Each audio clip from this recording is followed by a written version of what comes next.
Minsan, may mga bagay na kahit may bahid ng kalungkutan, ay gugustuhin mo pa ding balik-balikan. Ako si Blanc, at ang tulang ito ay maglalahad ng kwento ng natatanging pag-ibig ko.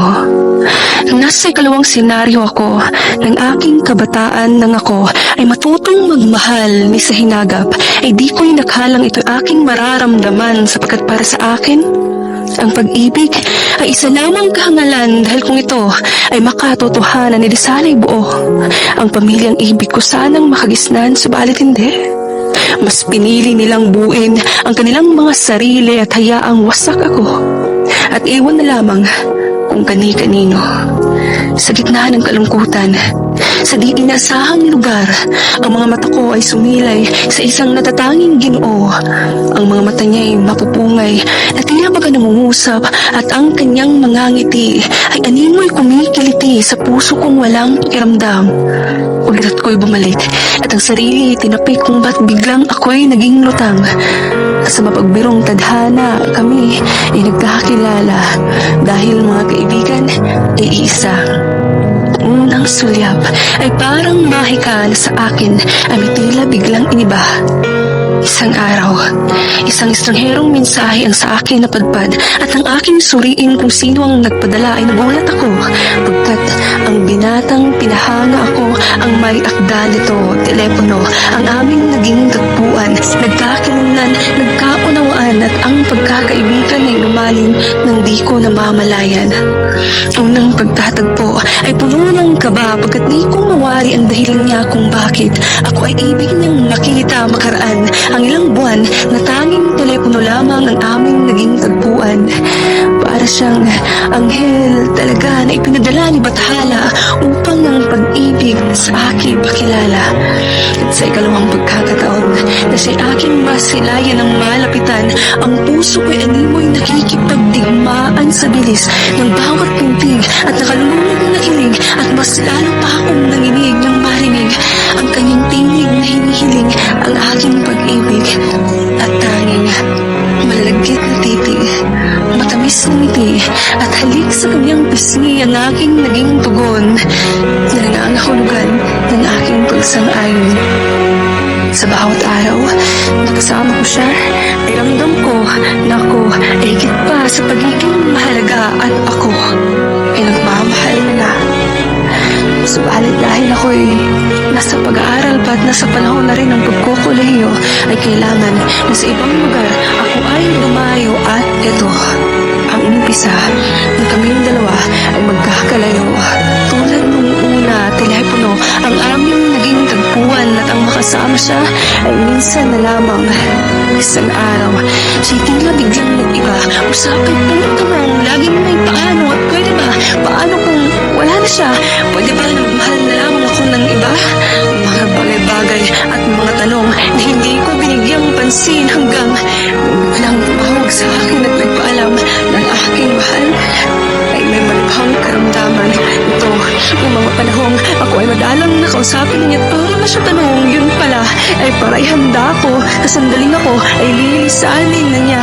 Ako ay agad na tumungo. Walang oras na biyahe ang tinis ko kahit nanghihina ako. Masilayan lamang siya at nung makita ko na siya, ako ay napaluha at nanlumo dahil ang aking mahal ay nakaratay na at binahalos mapagsalita. At sa labis na dalamhati ko't hinagpis, ako'y napabulyaw sa kalangitan at nasambit. O Diyos! O bakit kinilupit mo? Kung kailan talaga sa akin may nagmahal na't bumuo, ay saka naman naagawin mo? Maaari bang makiusap na huwag na lamang ang aking mahal ang pahirapan mo? Daang milya, kilometro, walang oras para tumungo ang tinitiis ko. Makita lamang siyang humihinga at hinihintay ang bawat pagdating ko. Araw-araw, yan ang aking gawi. Kahit ang utak at katawan ay bibigay na, pero pilit kong kinakaya dahil mahal ko siyang talaga. At nang minsan matapos ako sa eskwela ay naisipan kong sorpresahin siya. At sa makaulit, walang oras na naman ang aking kailangang lakbayin. Subalit ang panahoy, animoy, tinutukso ako at ang daraan ay puno at natenga ako na hindi ko gusto. Biglang, ang mga mata ko ay sumilay sa isang karton ng pastel na ube na paborito ng aking mahal. At ako ay nakipagkagawan at baka pang maubusan. Labis na galak at pananabik na masilayan siya habang ito'y aking hawak-hawak. At nang pagayak na, biglang kapatid niya tinawagan ako. At sa akin ipinaalam ng aking mahal ay tuluyan ang lumisan. Ako'y napatigil. Parang paghinga ko'y isinakop na din at ibig ng huminto. Luhay, animoy lumargas ang baha na walang tunog. Subalit, hindi ko mapigil ang bawat agos at pagdaloy nito. At nang makarating ang hagdanan ay halos aking liparin kahit ako'y hingal na hingal. At nang makita ko na siya ay nakatulukbong na ng puting tela. Ito'y agad na aking binuklat at ako'y bumulong at nakiusap ng mga matay idilat at ang paghingay ibalik. Mahal, gumising ka na. Nandito na ako. Patawag kong nahuli ko. Ang pastel na ubing paborito mo. Hindi ba nangako ka na bago ako ay tuluyang iwan mo ay paulit-ulit mong pagsasambitin ng salitang mahal kita?